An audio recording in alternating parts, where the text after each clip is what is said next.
Hi there guys, and welcome back to the Explaining History vidcast, and today I want to talk about eschatology, which is really the idea that there is a kind of an end of history, an apocalypse, the end times, so to speak.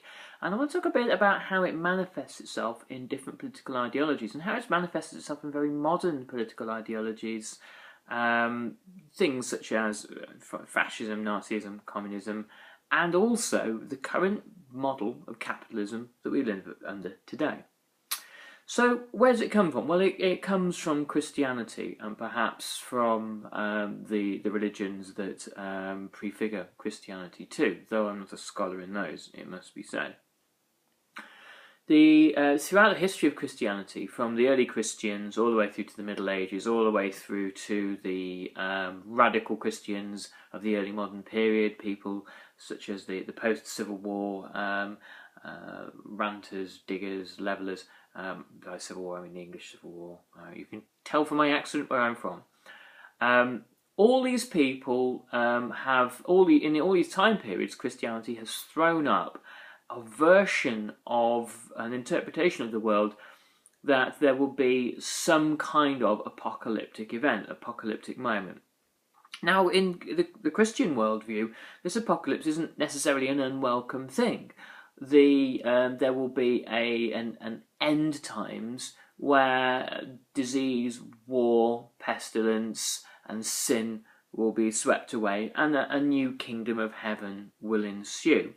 This is something you can see in radical millenarian cults towards the end of the 20th century. People letting off sarin gas on the Tokyo Underground, that sort of thing. And that Christ will essentially return, and a kingdom of heaven will be initiated.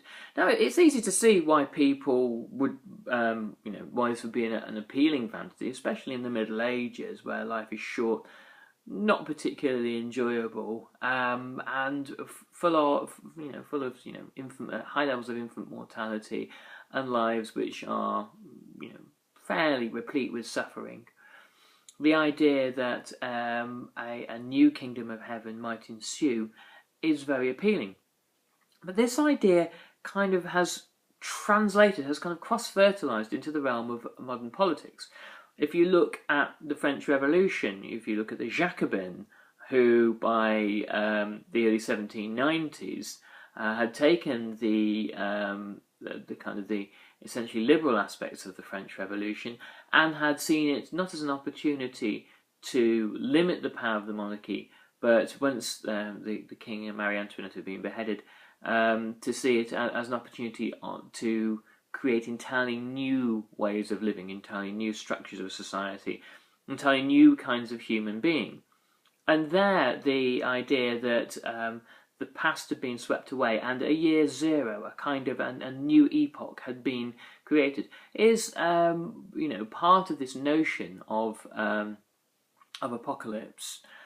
In more recent times, if you look at Nazism, if you look at Soviet communism, there are ideas in there which inherently suggest an end of history. In both, in Soviet communism particularly, all the 20th century communisms, there is this eschatology, there is an apocalyptic moment where history ends. We've had this, I mentioned about teleology in a previous podcast, a previous video cast on Marxism. Teleology, this idea that we're going through this step process through, this logical step process through history, and this is, again, it's a very, very Marxist notion that there are phases of history that we must resolve, going through feudal, bourgeois, and then a socialist phase of history, finally to communism, where we reach some kind of historical perfect conditions where everybody is free, equal, and there's no more exploitation, and we live in this perfectly wonderful, rational society.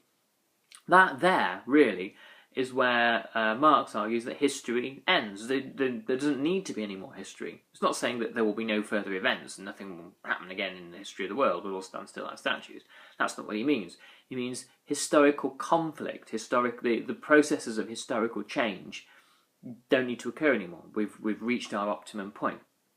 Now, obviously, this was all rather derailed by the inconvenient events of 1989. You know, communism, the Berlin Wall falls down, the Chinese mow down protesters at Tiananmen Square, and you know the beautiful sort of process of communism is tragically derailed. Particularly as you know now the most populous communist power in the world, China, is the most populous capitalist power. Let's face it. You know, I'm talking into an object manufactured probably in Guangzhou.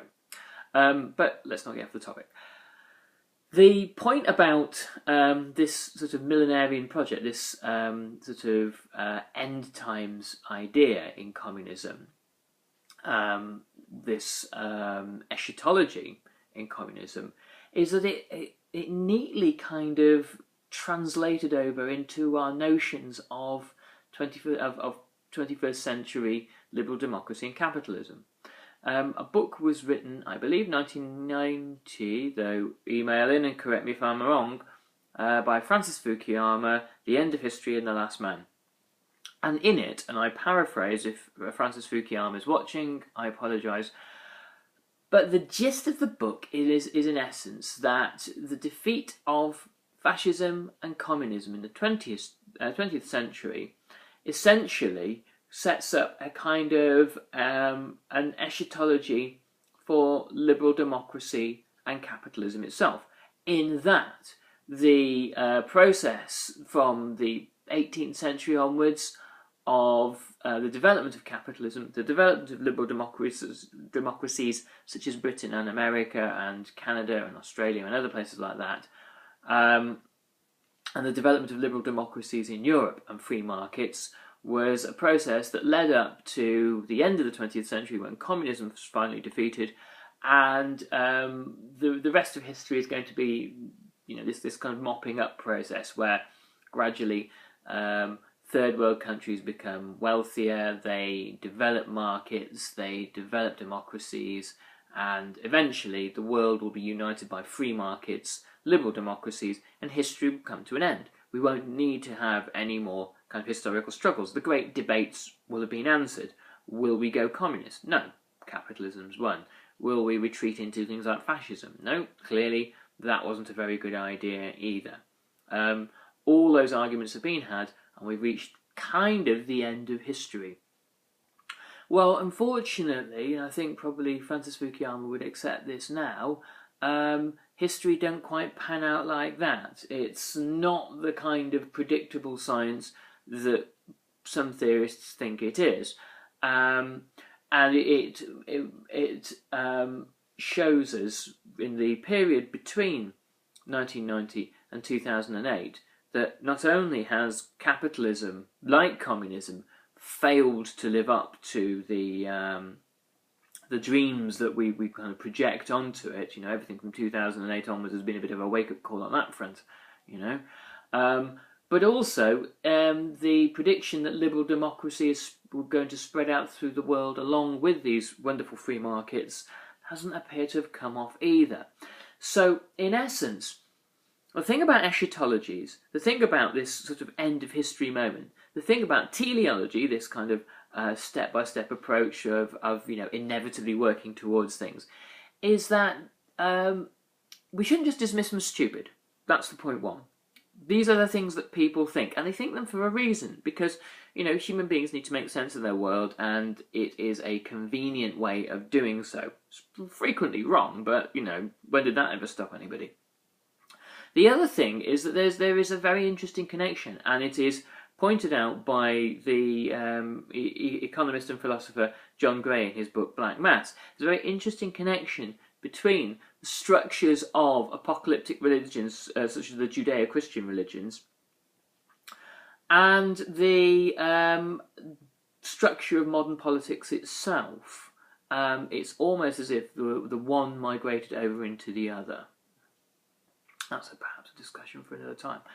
So that's a little bit about eschatology for you. There are numerous other ways that it can be applied in history, but always be mindful when you're looking at political thinkers, philosophers, arguers, idealists.